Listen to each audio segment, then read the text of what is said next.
ధనస్సు రాశిని చూద్దాం. ధనస్సు రాశి వారికి రాస్యాధిపతి అవుతూ అష్టమ స్థానంలో ఉన్నారు. మరి అష్టమం అనంగానే చాలామంది ఒక లోకోక్తి, అష్టమం అనంగానే కష్టం కదా అని. అది ప్రాస కోసం వాడే మాటే. ఇక్కడ ఒక్క విషయాన్ని చెప్పాలి.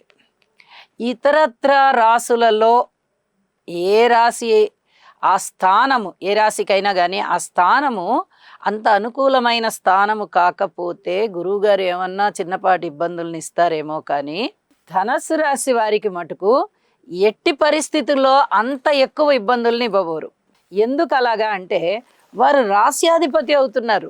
ధనస్సు రాశికి రాస్యాధిపతి అవుతున్నారు, అలాగే 4వ స్థాన అధిపతి కూడా అవుతున్నారు. మన మీనరాశికి కూడా ఆధిపత్యం వారే కదా తీసుకుంటున్నారు. కాబట్టి ఈ 1-4 స్థానాలకి అధిపతి అయినటువంటి గురువుగారు అష్టమ స్థానంలో ఉండడం చేత మాతృవర్గ రీత్యా చిన్నపాటి ఇబ్బందులు ఉంటాయి అని ఫస్ట్ ఆ మాటని తెలియచెప్పచ్చు.